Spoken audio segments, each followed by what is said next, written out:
तो दोस्तों मैंने ये एक और ले लिया है और आपको मालूम पड़ेगा एक और किसके लिए लिया है। एक तो मैं अभी खा लूँगा और एक मैंने किसी और के लिए लिया है।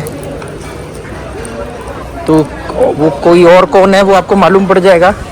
तो दोस्तों अभी मैं थाईलैंड से जा रहा हूँ। तो अभी मैं अपने होटल से बैंकॉक से निकल रहा हूँ, एयरपोर्ट जाऊँगा, स्वर्णभूमि एयरपोर्ट। 4 घंटे बाद मेरी फ़्लाइट है और मैं थाईलैंड छोड़ के जा रहा हूँ। कहाँ जा रहा हूँ आपको अगले वीडियो में मालूम पड़ जाएगा। और क्योंकि अब मैं पहले नहीं बताता। और अब कमरा चेक करने की बारी है और यहाँ से निकलने की। इस समय सुबह के 6:30 बज रहे हैं। सब चेक कर लिया है, बैग कुछ भी नहीं है क्योंकि कई बार ना छूट जाती है कई चीज़ें। ये इसमें मेरी विंड चीटर अगर बारिश वगैरह आई तो। फ्रिज में सब खाली है, चाय कॉफ़ी हमने पी नहीं है और इसमें भी अपना कोई सामान है नहीं। स्लीपर एक ही यूज़ करी थी, ठीक है।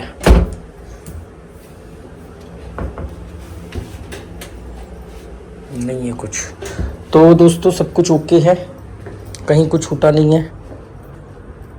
निकलता हूँ मैं। वैसे मैं मेट्रो से जाने वाला था पर क्योंकि मुझे लगता है कि थोड़ा टाइम लग जाएगा तो मुझे टैक्सी करनी पड़ेगी यहाँ से स्वर्णभूमि एयरपोर्ट की। तो मैं टैक्सी करके यहाँ से निकलूँगा और फिर जैसा भी होगा आगे इस वीडियो में ऐड कर दूँगा। इसमें मेरे क्रॉक्स हैं और एक रेनकोट है और एक ही कैप है बस। सब चेक तो कर लिया है, वैसे कुछ छूटा तो नहीं है। चलो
now is 50.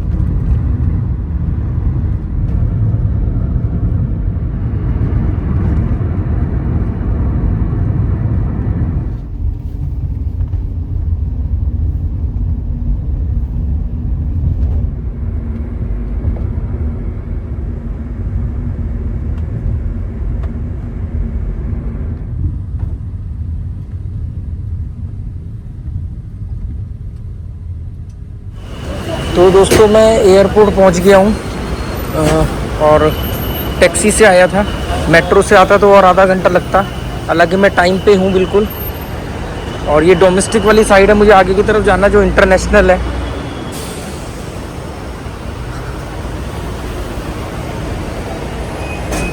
मेट्रो से आता तो सीधा नीचे एयरपोर्ट के बेसमेंट में उतरता और ऊपर आ जाता। फ़र्क कितना पड़ता, मेट्रो से आने पे मेरे 90 बात लगते और अभी मैंने 370 बात दिए हैं। मतलब 300 बात तो टैक्सी वाले को दिए, 70 बात मैंने टोल टैक्स के दिए, तो 370। और मेट्रो से आता तो 90 बात लगते। पर मुझे एक मेट्रो चेंज करनी पड़ती, मेट्रो भी चेंज करनी पड़ती, फिर टोकन वगैरह ये सब में मतलब टाइम लग जाता। और आजकल मेरे को वैसे ही आप लोगों को मालूम है इमिग्रेशन वगैरह पे दिक्कत होती है, तो अब मैं टाइम पहले लेके चलता हूँ।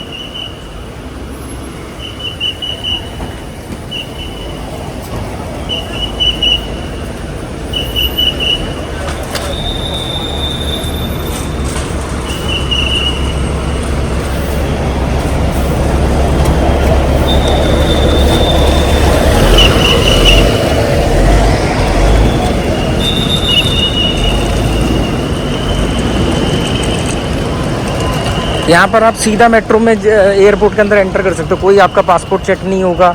मेट्रो से उतरो सीधा एयरपोर्ट पे आ जाओ। जैसे मैं बाहर सड़क से अब सीधा एयरपोर्ट में एंटर कर रहा हूँ। हमारे यहाँ जैसे बाहर पहले पासपोर्ट वगैरह टिकट चेक होती है, फिर आप अंदर एयरपोर्ट में एंटर करोगे। यहाँ ऐसा कोई सीन नहीं है। और जो आपको छोड़ने आए हैं वो भी इंटरनेशनल जो एंट्री होती है, बोर्डिंग एंट्री बोलते हैं ना उसको, वहाँ तक आप छोड़ने जा सकते हैं।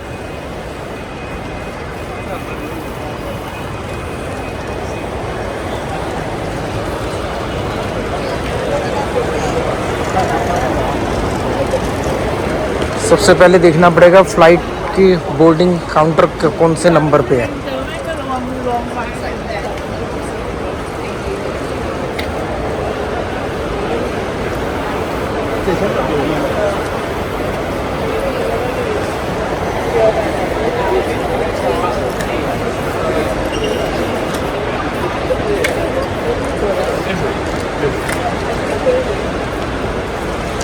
थोड़ा ज़्यादा ही पहले आ गया हूँ, अभी ओपन नहीं हुआ है काउंटर, पर N है, N JKLMN लास्ट में है।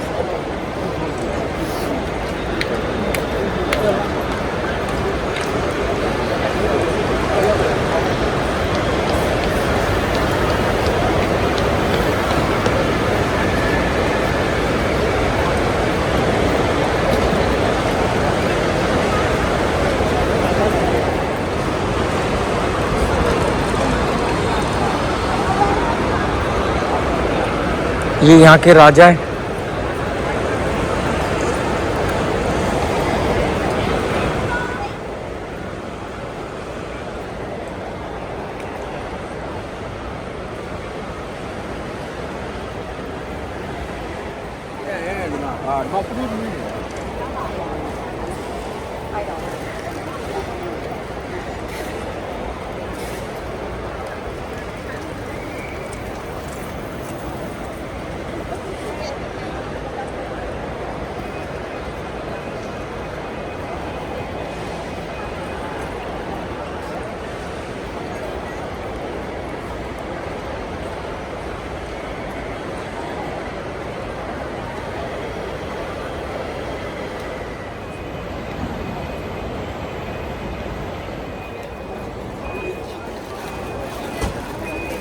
Thank you, खापूंगा।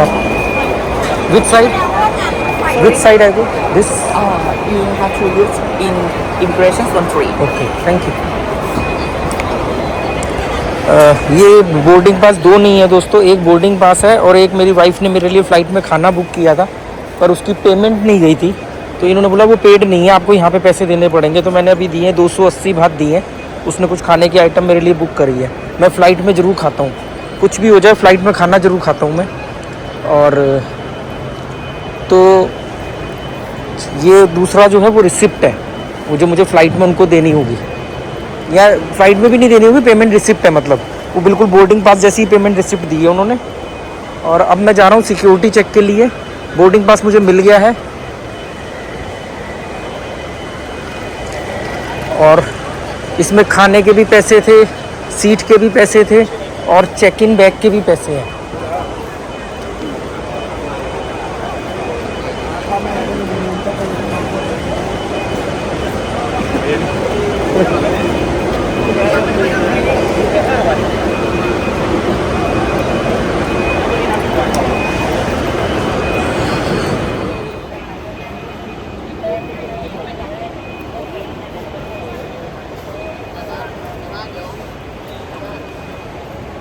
सामने इंटरनेशनल डिपार्चर है और अब इस देश से जा रहा हूँ, कब कहाँ पता नहीं, मतलब पता है मेरे हाथ में बोर्डिंग पास है, मुझे क्यों नहीं पता होगा। अंदाज़ा लगाओ आप लोग, कुछ लोगों ने लगा भी लिया होगा, मैंने हिंट दिए हैं और कुछ हिंट अनजाने में छूट जाते हैं।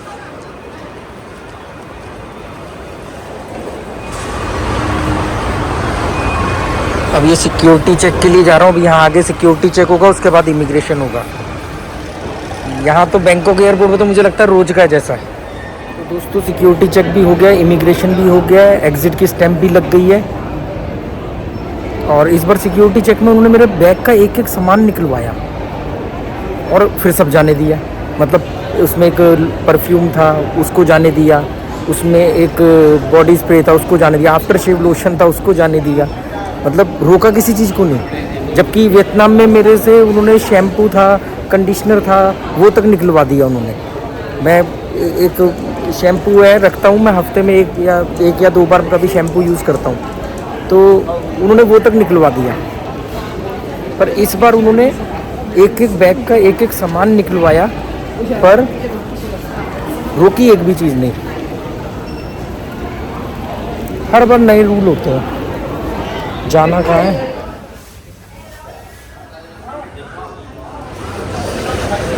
मुझे वो mango sweet mango with sticky rice खाने थे, यहाँ पर मैं खाता हूँ हर बार, पर क्योंकि अभी 2 घंटे बाद मेरी फ़्लाइट है, 1.5 घंटे बाद, और फ्लाइट में मील बुक है, तो सोच रहा हूँ कि खाऊं कि नहीं खाऊं।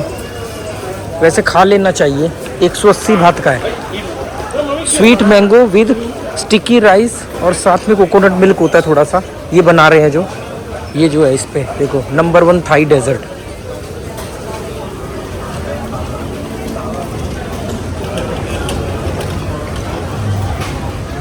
इसकी बात कर रहा हूँ, ये मेरे को सबसे अच्छा लगता है, स्टिकी राइस विद मैंगोस।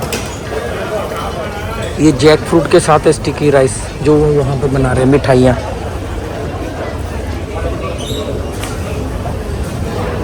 ये खा लेता हूँ, बेस्ट सेलर भी है और ये मैं खाता हूँ, मुझे बहुत अच्छा लगता है।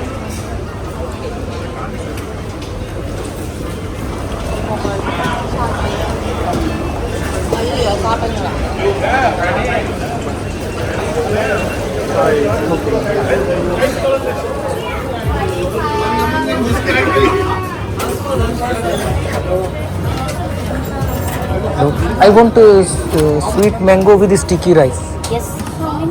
One. 180, please.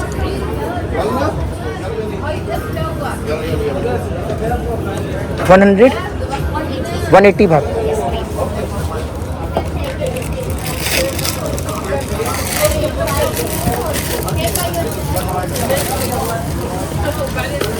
Thank you.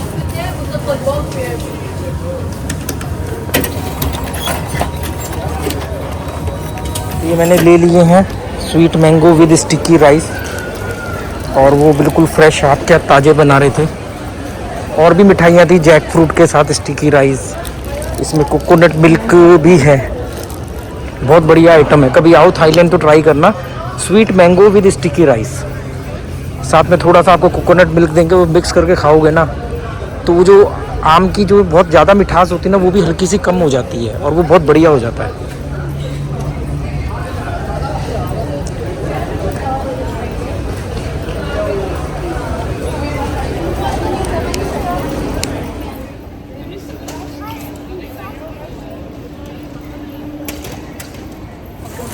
Thank you.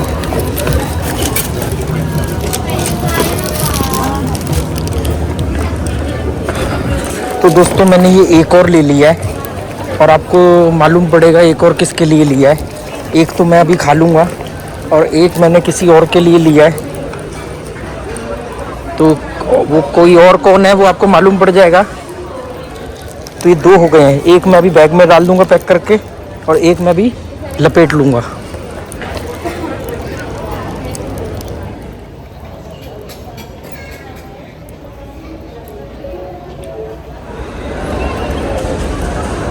अभी 9:10 हो रहे हैं, मेरी फ़्लाइट 11:05 की है, तो अभी मेरे पास लगभग 1.25 घंटे हैं।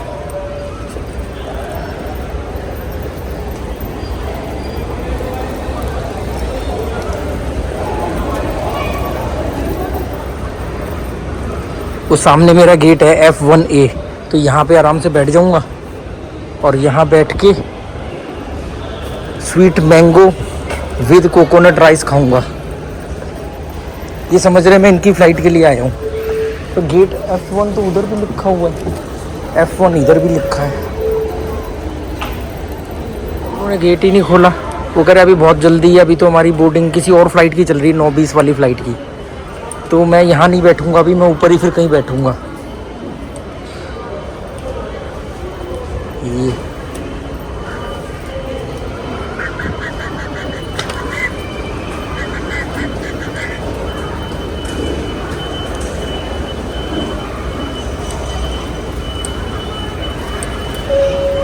लिख के लगाना चाहिए ना कौन सी फ़्लाइट की बोर्डिंग चल रही है। ये भी लेडी गई थी, ये भी आ गई। अब लिख के लगाना चाहिए कि अभी इस फ्लाइट की बोर्डिंग चल रही है, वही एंट्री करेंगे।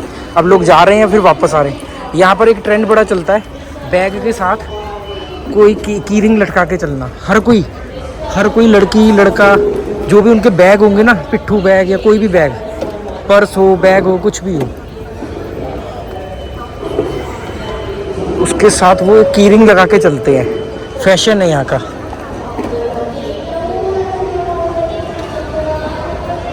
ये जगह खाली है पर ये लड़की बैठ जाएगी, ये लेडी बैठ गई।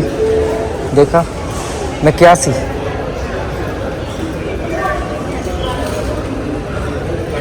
थोड़ी खाली जगह मिल जाए ना तो बैठ के ठूस लूँ।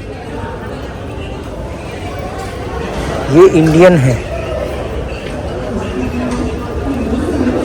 ये इंडियन है बॉस। ये भी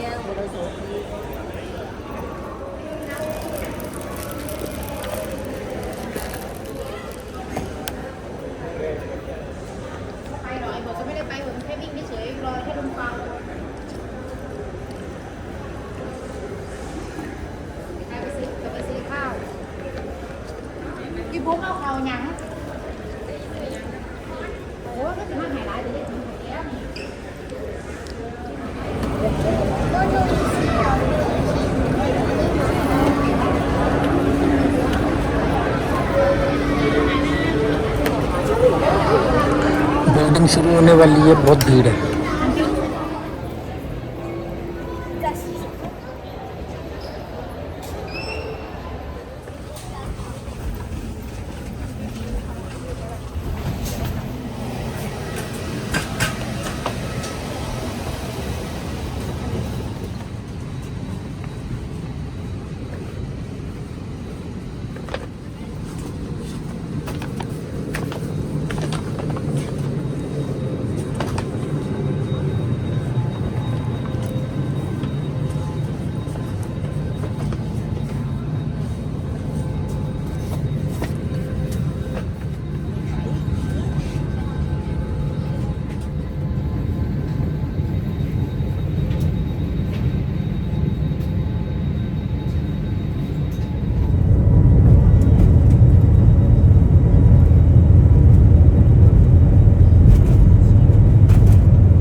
काफ़ी बिजी एयरपोर्ट है। एक ही टाइम पर कई सारी फ़्लाइट्स लैंड हुई हैं। मकाऊ का तो बहुत छोटा सा एयरपोर्ट था और इतना क्राउड भी नहीं था मकाऊ में, क्योंकि वहाँ लोग ज़्यादातर हांगकांग से बाई रोड या बाई फेरी जाते हैं। और ये काफ़ी बिजी एयरपोर्ट दिख रहा है। यहाँ भी मकाऊ वाला हाल ना हो जाए कि इंडियंस आ गया, इंडियंस और मुझे लाइन में से निकाल के ले जाए, क्योंकि मकाऊ में यही हुआ था, लाइन में से निकाल के ले गए थे मेरे को। अभी मैं आके लाइन में लगा ही था सिर्फ, तो देखते हैं बाकी क्या होता है।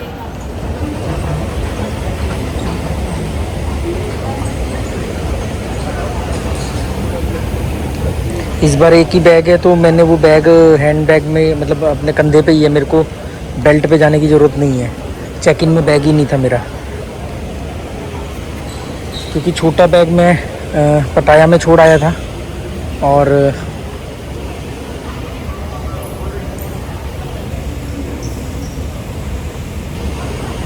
अब एक छोटा सा है मेरे पास, बस जो मेरा मेन बैग है वही है मेरे पास जो है। इसमें तो मेरे वो क्रॉक्स हैं, एक रेनकोट है। या मेट्रो से जाना पड़ेगा दूसरे एयरपोर्ट।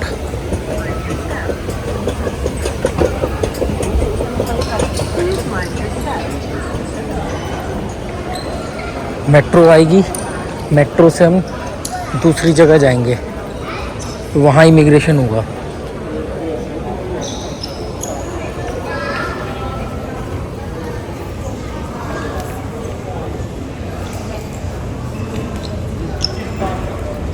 ये है मेरी हालत।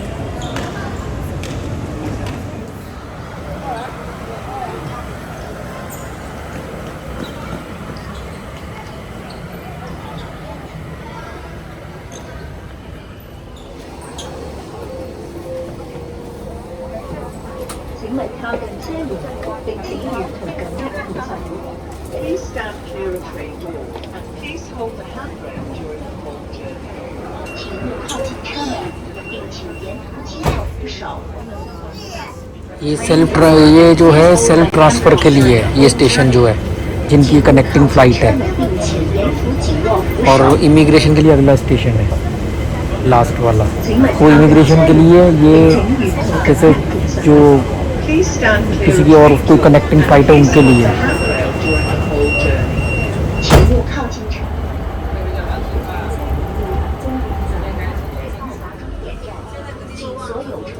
हद हो गई।